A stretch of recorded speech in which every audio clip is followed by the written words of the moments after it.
ইন্নাল হামদুলিল্লাহ ওয়াসসালাতু ওয়াসসালামু আলা রাসূলিল্লাহ আম্মা বা'দ। এক ভাই কমেন্টে জানিয়েছেন, শেখ, অনেক বাঁচতে চাই গুনাহ থেকে, কিন্তু পারছি না কোনো মতেই।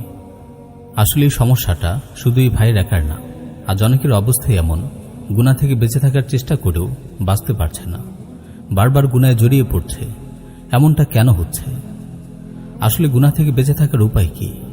এর উত্তরেই আমি আমার প্রিয় ভাই ও বোনদের উদ্দেশ্যে আজ কিছু উপদেশমূলক কথা বলবো, যেন তারা গুনাহ থেকে বেঁচে থাকার কার্যকর কিছু দিক নির্দেশনা পায়। ১. অন্তরে আল্লাহর ভয় জাগ্রত রাখুন। তাকওয়া অর্থাৎ আল্লাহ ভীতিই পারে একজন মানুষকে গোপন প্রকাশ্য সব ধরনের গুনাহ থেকে বাঁচিয়ে রাখতে। সত্যিকার অর্থে যার অন্তরে আল্লাহর ভয় আছে, যে বিশ্বাস করে আমি যা কিছুই করছি সব আল্লাহ তাআলা দেখছেন, তিনি সবকিছু জানেন, শোনেন, দেখেন, অন্তরের গোপন কামনা বাসনা সম্পর্কেও তিনি অবগত আছেন, এমন ব্যক্তির পক্ষে গুনাহে লিপ্ত হওয়া সম্ভব নয়। অন্তরে গুনাহের কামনা বাসনা জাগলেও সে আল্লাহর ভয়ে গুনাহ থেকে বিরত থাকবে। সুতরাং প্রিয় ভাই, গুনাহ থেকে বেঁচে থাকার জন্য অন্তরে আল্লাহর ভয় জাগ্রত রাখুন। আল্লাহ সব কিছু দেখছেন, এই বিশ্বাস অন্তরে বদ্ধমূল রাখুন। ২. গুনাহ থেকে বেঁচে থাকার জন্য আল্লাহর কাছে দোয়া করুন। আল্লাহ তাআলার সাহায্য ছাড়া বান্দার পক্ষে নেক কাজ করা সম্ভব নয়, এবং আল্লাহ তাআলার সাহায্য ছাড়া বান্দার পক্ষে গুনাহ থেকে বেঁচে থাকাও সম্ভব নয়। এজন্য অন্তরে আল্লাহ ভীতি জাগ্রত রাখার পাশাপাশি গুনাহ থেকে বেঁচে থাকার জন্য আল্লাহর কাছে তাওফিক চেয়ে দোয়া করতে থাকুন বেশি বেশি। ইয়া হাইয়্যু ইয়া কাইয়্যুম বিরহমাতিকা আস্তাগীথ, আল্লাহুম্মা ইন্নী আসআলুকাল হুদা ওয়াত তুকা ওয়াল আফাফা ওয়াল গিনা, লা হাওলা ওয়ালা কুওয়াতা ইল্লা বিল্লাহ ইত্যাদি মাসনুন দোয়া পাঠ করে আল্লাহর কাছে সাহায্য প্রার্থনা করুন। ৩. গুনাহের পরিবেশ থেকে দূরে থাকুন। গুনাহ থেকে বেঁচে থাকার কার্যকর একটি উপায় হল গুনাহের পরিবেশ থেকে দূরে থাকা। যেখানে উপস্থিত হলে গুনাহে লিপ্ত হওয়ার আশঙ্কা রয়েছে, এমন স্থান থেকে অবশ্যই দূরে থাকতে হবে। গুনাহের পরিবেশে অবস্থান করে গুনাহ থেকে বেঁচে থাকা কষ্টকর ও কঠিনই বটে। সুতরাং বুদ্ধিমান ও তাকওয়াবান তো সে যে গুনার পরিবেশকে এড়িয়ে চলে। আল্লাহ তাআলা পবিত্র কোরআনে বলেন, ওয়ালা তাকরাবুল ফাওয়াহিশা মা যাহারা মিনহা ওয়া মা বাতান, নির্লজ্জতার কাছেও যেও না, প্রকাশ্য হোক কিংবা অপ্রকাশ্য। আল্লাহ তাআলা আরো বলেন, ওয়ালা তাকরাবুজ জিনা ইন্নাহু কানা ফাহিশাতান ওয়া সাআ সাবিলা, আর তোমরা জিনার কাছেও যেও না, নিশ্চয়ই এটা অশ্লীল কাজ এবং মন্দ পথ। ৪. সৎসঙ্গ গ্রহণ করুন এবং অসৎসঙ্গ বর্জন করুন। নেককার লোকদের সান্নিধ্যে থাকলে অন্তর নেক কাজের দিকে ধাবিত হয়, পক্ষান্তরে বদকার লোকদের সান্নিধ্যে থাকলে গুনাহের দিকেই অন্তর ধাবিত হয়। এজন্য হাদিসে সৎসঙ্গী ও অসৎসঙ্গীর উপমা বর্ণনা করে রাসূল সাল্লাল্লাহু আলাইহি ওয়াসাল্লাম বলেছেন, ইন্নামা মাসালুল জালিসিস সালিহ ওয়াল জালিসিস সু কাহামিলিল মিসকি ওয়া নাফিখিল কির, ফাহামিলুল মিসকি ইম্মা আন ইউহযিয়াক ওয়া ইম্মা আন তাবতাআ মিনহু ওয়া ইম্মা আন তাজিদা মিনহু রিহান তাইয়্যিবাহ ওয়া নাফিখুল কির ইম্মা আন ইউহরিকা সিয়াবাক ওয়া ইম্মা আন তাজিদা রিহান খাবিসা। সৎসঙ্গী ও অসৎসঙ্গীর উদাহরণ হল সুগন্ধি বিক্রেতা ও হাপড়ে ফুকদানকারীর ন্যায়। সুগন্ধিওয়ালা হয়তো তোমাকে উপহার স্বরূপ সুগন্ধি দেবে, অথবা তার কাছ থেকে তুমি কিনে নেবে, তা না হলেও তার থেকে অন্তত সুগন্ধি পাবে। আর হাপড়ে ফুকদানকারী হয়তো তোমার কাপড় পুড়ে ফেলবে অথবা দুর্গন্ধ পাবে। সুতরাং গুনাহ থেকে বেঁচে থাকতে অবশ্যই অসৎসঙ্গ বর্জন করুন। ৫. দৃষ্টিকে সংযত রাখুন। দৃষ্টির দ্বারাই মানুষ অনেক জঘন্য গুনাহের দিকে প্রথমে প্রলুব্ধ হয়, এরপর অন্তরে জ্বলে ওঠে কামনা বাসনার আগুন, আর এক সময় তা বাস্তবে সংঘটিত হয়। হাদিস এসেছে, রাসূল সাল্লাল্লাহু আলাইহি ওয়াসাল্লাম বলেছেন, ফাজিনাল আইনি আন নাযার ওয়া জিনাল লিসানি আল মিনতিক ওয়ান নাফসু তামান্না ওয়া তাশতাহি ওয়াল ফারজু ইউসাদ্দিকু যালিকা কুল্লুহু ওয়া ইউকাযযিবু। চোখের জেনা হলো দৃষ্টিপাত, জিহ্বার জেনা হলো কথা বলা, নফস কামনা করে আর যৌনাঙ্গ সেটা সত্য অথবা মিথ্যা সাব্যস্ত করে। এজন্যই আল্লাহ তাআলা পবিত্র কোরআনে দৃষ্টিকে সংযত রাখার আদেশ দিয়ে বলেন, কুল্লিল মুমিনিনা ইয়াগুদ্দু মিন আবসারিহিম ওয়া ইয়াহফাযু ফুরুজাহুম যালিকা আযকা লাহুম ইন্নাল্লাহা খাবীরুম বিমা ইয়াসনাউন ওয়া কুল্লিল মুমিনাতি ইয়াগুদ্দুনা মিন আবসারিহিন্না ওয়া ইয়াহফাযনা ফুরুজাহুন্না, মুমিনদের বলুন তারা যেন তাদের দৃষ্টিকে সংযত রাখে এবং তাদের যৌনাঙ্গের হেফাজত করে, এতে তাদের জন্য রয়েছে পবিত্রতা, নিশ্চয়ই তারা যা করে আল্লাহ তা অবহিত আছেন। আর ঈমানদার নারীদের বলুন তারা যেন তাদের দৃষ্টিকে সংযত রাখে এবং তাদের যৌনাঙ্গের হেফাজত করে। সুতরাং গুনাহ থেকে বেঁচে থাকার জন্য অবশ্যই আপনার দৃষ্টিকে সংযত রাখুন। 6. ফ্রিমিক্সিং থেকে বেঁচে থাকুন। ফ্রিমিক্সিং অভ্যস্ত হওয়ার কারণেই বর্তমানে নারী পুরুষদের মাঝে ব্যাপক হারে জেনা ব্যভিচারের মাত্রা বৃদ্ধি পেয়েছে। আশঙ্কাজনকভাবে বেড়েই চলেছে জঘন্য সব অশ্লীল কর্মকাণ্ড। নারী পুরুষ যদি বেপর্দায় যত্রতত্র অবাধ বিচরণ না করত, তবে সমাজে গুনাহ, অপরাধ সংঘটনের হার অনেক কমে যেত। সুতরাং গুনাহ থেকে বেঁচে থাকতে হলে ফ্রিমিক্সিং এর অভ্যাস অবশ্যই পরিহার করতে হবে, পর্দার প্রতি যত্নবান হতে হবে। 7. অযথা ইন্টারনেটে সময় কাটাবেন না। ইন্টারনেটের কিছু কল্যাণকর দিক যেমন রয়েছে নানান মন্দ দিকও, তবে খুব কম ইউজারই কল্যাণকর দিকগুলোর মাঝে সীমাবদ্ধ থাকে। প্রয়োজন ছাড়া অধিক সময় ইন্টারনেটে বুঁদ হয়ে থাকার কারণেই অনেকেই এর দ্বারা নানান গুনায় জড়িয়ে পড়ে। গান বাজনা, হারাম রিলেশন, চ্যাটে অশ্লীল আলাপন, পর্নোগ্রাফি ইত্যাদি জঘন্য সব গুনাহের প্রসার হচ্ছে ইন্টারনেটের মাধ্যমে। সুতরাং গুনাহ থেকে বেঁচে থাকতে হলে আপনাকে ইন্টারনেট ব্যবহারে খুব সতর্ক হতে হবে। একান্ত প্রয়োজনীয় সাইটগুলো ভিজিট ছাড়া ইন্টারনেটে অধিক সময় ব্যয় করবেন না। যারা বিভিন্ন অশ্লীল পোস্ট লাইক শেয়ার করে তাদেরকে ফ্রেন্ড লিস্টে রাখবেন না। 8. হারাম রিলেশন থেকে বেঁচে থাকুন। হারাম রিলেশনে জড়িয়ে পড়া ব্যক্তি নানান মন্দ কাজে লিপ্ত হয়, সুযোগ পেলেই জেনা ব্যভিচারে মত্ত হয়ে যায়। নারী পুরুষ যেই এই মারাত্মক ব্যাধিতে আক্রান্ত হয় সে ইবাদতের স্বাদ হারিয়ে ফেলে। গুনাহ করতে করতে তার অন্তর এতটাই মৃত ও অনুভূতিহীন হয়ে পড়ে যে গুনাহকে তার কাছে আর গুনাই মনে হয় না। সুতরাং গুনাহ থেকে বেঁচে থাকতে হলে এই মারাত্মক ব্যাধি থেকে আপনাকে অবশ্যই মুক্ত থাকতে হবে। 9. বিয়ের সামর্থ্য থাকলে বিয়ে করে নিন। হারাম রিলেশন, মাস্টারবেশন, জেনা ব্যভিচারের মতো মারাত্মক সব গুনাহ থেকে বেঁচে থাকার সবচেয়ে কার্যকর একটি উপায় হল বিয়ে করে নেয়া। রাসূল সাল্লাল্লাহু আলাইহি ওয়াসাল্লাম বিয়ের প্রতি উদ্বুদ্ধ করে বলেছেন, ইয়া মা'শারাশ শাবাব মান ইসতাতা'a মিনকুমুল বা'আতা ফালইয়াতাযাওয়াজ ফাইন্নাহু আগাদ্দু লিল বাসার ওয়া আহসানু লিল ফারজ ওয়া মান লাম ইসতাতি' ফাআলাইহি বিস-সাওম ফাইন্নাহু লাহু ওয়িজা। হে যুব সমাজ, তোমাদের মধ্যে যে বিবাহের সক্ষমতা রাখে সে যেন বিবাহ করে নেয়, কেননা তা দৃষ্টি অবনত রাখা ও লজ্জাস্থান হেফাজত করার জন্য অত্যন্ত কার্যকর। আর যে বিবাহের সক্ষমতা রাখে না সে যেন রোজা রাখে, কেননা রোজা হলো তার জন্য গুনাহ থেকে বাঁচার রক্ষা কবচ। 10. নিজের স্ত্রীকে কাছে রাখুন। আপনি বিবাহিত হয়ে থাকলে আপনার স্ত্রীকে কাছে রাখার চেষ্টা করুন। পরিবার নিয়ে আপনার কর্মস্থলের পাশেই বসবাস করুন। স্ত্রী কাছে থাকলে নিজের চরিত্র হেফাজত করা সহজ হয়। 11. বেশি বেশি নফল রোজা রাখুন। রোজা গুনাহ থেকে বাঁচার রক্ষা কবচ। রোজা রাখার দ্বারা অন্তরে তাকওয়া অর্জিত হয়, প্রবৃত্তির চাহিদাকে নিয়ন্ত্রণ করা সহজ হয়। এজন্যই তো রাসূল সাল্লাল্লাহু আলাইহি ওয়াসাল্লাম উল্লিখিত হাদিসের শেষাংশে বলেছেন, ওয়ামান লাম ইসতাতি' ফাআলাইহি বিস-সাওম ফাইন্নাহু লাহু ওয়িজা। আর যে বিবাহের সক্ষমতা রাখে না সে যেন রোজা রাখে, কেননা রোজা তার জন্য গুনাহ থেকে বাঁচার রক্ষা কবচ। 12. নেক কাজে মশগুল থাকুন। বেশি বেশি নেক কাজে মশগুল থাকার দ্বারা অন্তর্পুত পবিত্র থাকে, গুনাহের আগ্রহ হ্রাস পায়। এজন্য গুনাহ থেকে বেঁচে থাকতে ফরজ ওয়াজিব এই আমলগুলো আদায়ের পাশাপাশি বেশি বেশি নফল ইবাদতে মশগুল থাকুন। 13. মহান লক্ষ্য পূরণে নিজেকে ব্যস্ত রাখুন। নিজেকে যে মহান লক্ষ্য পূরণে ব্যস্ত রাখে তার গুনাহ বা অনর্থক কাজ করার সময়টা কই? সে তো আপন লক্ষ্য পূরণে চেষ্টা সাধনায় রত থাকে। মুসলিম উম্মাহ আজ পৃথিবীতে অনেক শোচনীয় ও লাঞ্ছিত অবস্থায় রয়েছে। কাফির মুশরিকরা পৃথিবীতে ফেরাউনি শাসন কায়েম করে রেখেছে। এমন ক্রান্তি লগ্নে মুসলিমদের তো দিন বিজয়ের পথে কার্যকর প্রচেষ্টা ব্যয়ে ব্যস্ত থাকা জরুরি। জালিমদের কবল থেকে মাজলুমদের মুক্ত করার মিশনে মশগুল থাকা উচিত। এমন অবস্থায় কি করে একজন মুসলিম গুনার সাগরে ডুবে থাকে? বস্তুত নিজেকে দিনে আবশ্যকীয় কর্তব্য পালনে ব্যস্ত রাখলে অন্তর গুনার দিকে ধাবিত হওয়ার সময় পাবে না। পার্থিব ব্যাপারেও একই কথা।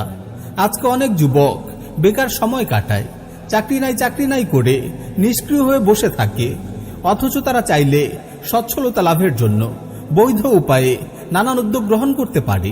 গবাদি পশু পালন, মৎস্য চাষ, কৃষিকাজ, ব্যবসা বাণিজ্য করে আর্থিকভাবে লাভবান হতে পারে। এর দ্বারা পার্থিব বিভিন্ন প্রয়োজন তারা মেটাতে পারে।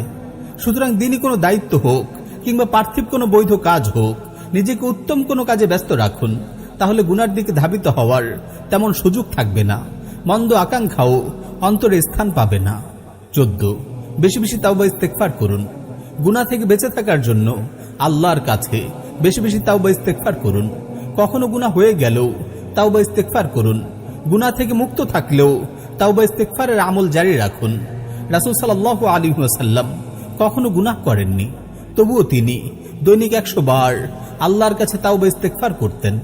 হাদিস এসেছে, রাসূল সাল্লাল্লাহু আলাইহি ওয়াসাল্লাম বলেছেন, ইয়া আইয়ুহান নাস তুবু ইলাল্লাহ ওয়াস্তাগফিরুহু ফাইন্নী আতুবু ইলাল্লাহ ওয়া আস্তাগফিরুহু ফি কুল্লি ইয়াউমিন 100 মাররা।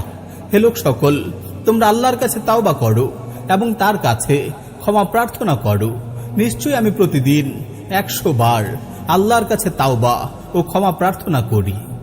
15, ইলম শেখা ও শেখানোর মাঝে ব্যস্ত থাকুন। জাহেল ও গাফিল হয়ে থাকা যাবে না। নিজেকে ইলম শেখানোর মাঝে ব্যস্ত রাখুন। দ্বীনি বিধিবিধানগুলো জেনে আমলে সচেষ্ট থাকুন, তাহলে গুনাহ থেকে বেঁচে থাকা সহজ হবে। 16, কোরআন তিলাওয়াত করুন এবং কোরআন বোঝার চেষ্টা করুন। নিয়মিত কোরআন তিলাওয়াতে মশগুল থাকুন। যারা এখনো বিশুদ্ধভাবে কোরআন তিলাওয়াত করতে জানেন না, তারা অবশ্যই কোরআন তিলাওয়াত শেখায় মনোনিবেশ করুন। আর যারা তিলাওয়াত করতে জানেন, তারা নিজেরা নিয়মিত তিলাওয়াত করুন এবং অন্যকেও তিলাওয়াত শেখান। কোরআন তিলাওয়াতের পাশাপাশি কোরআনকে বোঝার জন্য তাদাব্বুরের সাথে কোরআন অধ্যয়ন করার চেষ্টা করুন। ইনশাআল্লাহ কোরআন তিলাওয়াত শেখানোর মাঝে ব্যস্ত থাকলে গুনার দিকে অন্তর ধাবিত হবে না। 17, উলামায়ে কেরামের সংস্রবে থাকুন। সত্যবাদী উলামায়ে কেরামের সংস্রব গ্রহণ এবং তাদের থেকে ওয়াজ নসিহত শ্রবণের দ্বারাও অন্তরে নেক আমলের আগ্রহ বৃদ্ধি পায়, আর এতে গুনাহ থেকে বেঁচে থাকাও অতি সহজ হয়। সুতরাং সত্যবাদী আলিমদের সংস্রবে থাকার চেষ্টা করবেন। 18, দ্বীনি আলোচনা শ্রবণ করুন এবং দ্বীনি বই পুস্তক অধ্যয়ন করুন। প্রতিদিন কিছু সময় দ্বীনি আলোচনা শুনুন, দ্বীনি বই পুস্তক অধ্যয়ন করুন।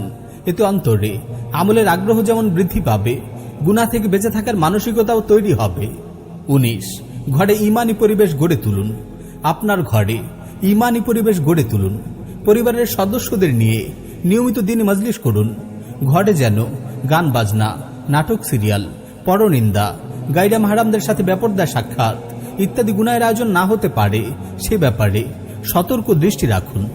ঘরকে গুনাহের সরঞ্জাম মুক্ত রাখুন। ঘরে ঈমানী পরিবেশ বিদ্যমান থাকলে পরিবারের সবার জন্যই গুনাহ থেকে বেঁচে থাকা সহজ হবে। 20, দাওয়াইল্লাহর কাজে সময় দিন। প্রতিদিন কিছু সময় গুরুত্বের সাথে দাওয়াইল্লাহর কাজে ব্যয় করুন। যারা দিন থেকে দূরে, তাদেরকে দিন অনুযায়ী চলার দাওয়াত দিন। যারা নামাজ পড়ে না, তাদেরকে নামাজের গুরুত্ব বোঝান। এভাবে যারা বিভিন্ন ন্যাক আমলের ব্যাপারে গাফিল, তাদেরকে সেসব ন্যাক আমলে অভ্যস্ত করে তোলার চেষ্টা জারি রাখুন। অনলাইন অফলাইন প্রতিটি ক্ষেত্রে দিনের দাওয়া ছড়িয়ে দিন। যারা দাওয়ার কাজে ব্যস্ত থাকে, তাদের জন্য ন্যাক আমল করা এবং গুনাহ থেকে বেঁচে থাকা সহজ হয়। আল্লাহর এই বাণীর কথা স্মরণ রাখুন, ওয়ামান আহসানু কাওলাম মিম্মান দাআ ইলাল্লাহ ওয়া আমিলা সালিহা ওয়া ক্বালা ইন্নানী মিনাল মুসলিমিন। ওই ব্যক্তির কথার চেয়ে কার কথা উত্তম, যে আল্লাহর দিকে আহ্বান করে, সৎকর্ম করে এবং বলে, আমি মুসলিমদের অন্তর্ভুক্ত। 21, ঈমানী মুযাকারা জারি রাখুন। প্রতিদিন কিছু সময় হলেও ঈমানী মুযাকারা করুন। ঈমানী মুযাকারার দ্বারা ঈমান সতেজ হয়। ঈমানী শক্তি মজবুত থাকলে নেক আমল করা এবং গুনাহ থেকে বেঁচে থাকা সহজ হবে। মুআয ইবনে জাবাল রাদিয়াল্লাহু তাআলা আনহু বলতেন, ইজলিস বিনা নুমিন সাআহ, আমাদের সাথে বসো, কিছু সময় ঈমান আনি, অর্থাৎ ঈমান নিয়ে আলোচনা করি। 22, অসুস্থদের সেবা ও দুস্থ অসহায় মানুষদের সাহায্যে নিজেকে নিয়োজিত রাখুন। অসুস্থ মানুষদের সেবা এগিয়ে আসুন এবং নিজেকে দুস্থ অসহায় মানুষদের সাহায্যে নিয়োজিত রাখুন। তাদের অবস্থানের দিকে লক্ষ্য করে চিন্তা করুন যে আল্লাহ আপনাকে কত অনুগ্রহ দান করেছেন। এমন চিন্তা ভাবনার দ্বারা আপনি আল্লাহর শুকরগুজার বান্দা হতে পারবেন এবং তার নাফরমানি থেকে বেঁচে থাকতে পারবেন। 23, বেশি বেশি আল্লাহর জিকির করুন। হাদিস শরীফ এসেছে, মাসালুল্লাযী ইয়াযকুরু রাব্বাহ ওয়াল্লাযী লা ইয়াযকুরু রাব্বাহ মাসালুল হাজ্জি ওয়াল মাইয়িত, যে তার পালনকর্তার জিকির করে আর যে জিকির করে না তাদের উপমা হলো জীবিত ও মৃত ব্যক্তি। যে আল্লাহর জিকির করে না, যার অন্তর মৃত, সেই তো গুনায় ডুবে থাকে। সুতরাং আল্লাহর জিকিরে আপনার অন্তরকে জীবিত রাখুন। 24 গুনাহ হয়ে গেলে তৎক্ষণাৎ তওবা করে আরও বেশি ইবাদতে মশগুল হন। গুনাহ থেকে বেঁচে থাকার সর্বাত্মক চেষ্টার পরও কখনো যদি গুনাহ হয়ে যায় তৎক্ষণাৎ তওবা করুন। চোখের অশ্রু ফেলে আল্লাহর কাছে ক্ষমা প্রার্থনা করুন। আগের চাইতে আরও বেশি নেক আমলে মশগুল হন। 25 গুনাহের কারণে খুব বেশি অনুতপ্ত হন। গুনাহ হয়ে গেলে এমন অনুভূতিহীন হয়ে থাকবেন না যে আপনার দ্বারা কোনো অপরাধী হয়নি, বরং গুনার কারণে অনুতপ্ত হন যেন পুনরায় আর এমন কাজ আপনার দ্বারা না হয়। 26 মুহাসাবা করুন। প্রতিদিন একটা সময়, বিশেষ করে রাতে ঘুমানোর আগে, সেদিনের প্রতিটি কাজ নিয়ে মুহাসাবা করুন। নিজে নিজের হিসাব গ্রহণ করুন। সেদিনের ভুল ত্রুটিগুলো চিহ্নিত করে আল্লাহর কাছে ক্ষমা প্রার্থনা করুন। সামনে এমন ভুল না করার ব্যাপারে দৃঢ় প্রতিজ্ঞা করুন। 27 মৃত্যুর কথা স্মরণ করুন। প্রিয় ভাই, মৃত্যুর ব্যাপারে গাফিল হবেন না। এটা ভাববেন না যে আপনি 60-70 বছর বা তার চেয়েও বেশি হায়াত পাবেন। এমনও হতে পারে আজকের দিনটি আপনার জীবনের শেষ দিন। গুনাহে লিপ্ত থাকা অবস্থায় তো আপনার মৃত্যু চলে আসতে পারে। আপনি কি গুনাহে লিপ্ত থাকা অবস্থায় মন্দ পরিণতির সাথে দুনিয়া থেকে বিদায় নিতে চান? না, এমনটা তো কেউই চায় না। তাহলে কিভাবে এতটা নিশ্চিত হয়ে যান যে গুনাহ করেও আপনি আরো অবকাশ পাবেন? সুতরাং মৃত্যুর কথা স্মরণ রেখে গুনাহ থেকে বেঁচে থাকুন। রাসূল সাল্লাল্লাহু আলাইহি ওয়াসাল্লাম বলেছেন, আকসিরু যিকরা হাদিমিল লাযযাত ইয়ানি আল মাউত, তোমরা বেশি পরিমাণে জীবনের স্বাদ হরণকারী মৃত্যুর কথা স্মরণ করো। 28 অবসর সময়কে ন্যাক কাজে লাগান। অবসর সময়গুলোকে নষ্ট করবেন না। এই সময়গুলো ন্যাক কাজে ব্যয় না করলে শয়তান আপনাকে মন্দ কাজের দিকে ঠেলে দেবে। সুতরাং আপনার সময়কে ন্যাক কাজে লাগান। 29 গুনাহের ক্ষতিকর প্রভাব ও পরিণামের কথা ভাবুন। দুনিয়ার জীবনে গুনার কারণে অনেক ক্ষতির সম্মুখীন হতে হয়। গুনার কারণে বরকত উঠে যায়, বান্দা রিজিক থেকে বঞ্চিত হয়। হাদিস শরীফ এসেছে, রাসূল সাল্লাল্লাহু আলাইহি ওয়াসাল্লাম বলেছেন, ইন্নার রাজুলা লা ইউহরামুর রিজকা বিয-যামবি ইউসিবুহু, মানুষ তার কৃত গুনাহের কারণে রিজিক থেকে বঞ্চিত হয়। এছাড়াও গুনার অনেক ক্ষতিকর প্রভাব রয়েছে। তাওবা না করে মৃত্যুবরণ করলে আখিরাতেও এর জন্য কঠিন শাস্তি ভোগ করতে হবে। সুতরাং গুনাহ থেকে বেঁচে থাকতে গুনাহের এসব ক্ষতিকর প্রভাবগুলোর কথা ভাবুন। এই ভাবনার ফলে গুনাহ থেকে বেঁচে থাকা আপনার জন্য সহজ হবে। 30 আল্লাহর কাছে সকল কৃতকর্মের হিসাব দিতে হবে। এই কথা খেয়াল রাখুন। আপনি ভালো মন্দ যাই করছেন, হাসরের ময়দানে আল্লাহর কাছে সকল কৃতকর্মের হিসাব দিতে হবে। অনুপরিমাণ ন্যাক আমল ও বদ আমলও সেদিন পরিমাপ করা হবে। আপনি যে অঙ্গ প্রত্যঙ্গ দিয়ে গুনাহ করেছেন, সে অঙ্গ প্রত্যঙ্গ আপনার বিরুদ্ধে সাক্ষ্য দেবে। সুতরাং আল্লাহর কাছে সকল কৃতকর্মের হিসাব দিতে হবে। অন্তরে সর্বদা এই বিশ্বাস বদ্ধমূল রাখুন। ছোট বড়, গোপন প্রকাশ্য সব ধরনের গুনাহ থেকে বেঁচে থাকুন। আমার প্রিয় ভাই ও বোন, আমি এখানে গুনাহ থেকে বেঁচে থাকার কার্যকর 30টি উপায় নিয়ে আলোচনা করেছি। এই বিষয়গুলোর প্রতি লক্ষ্য রাখলে আশা করি গুনাহ থেকে বেঁচে থাকা সহজ হবে ইনশাআল্লাহ। আল্লাহ সুবহানাহু ওয়া তাআলা আমাদের সবাইকে গুনাহ থেকে বেঁচে থাকার তৌফিক দান করুন। আমিন ইয়া রাব্বাল আলামিন।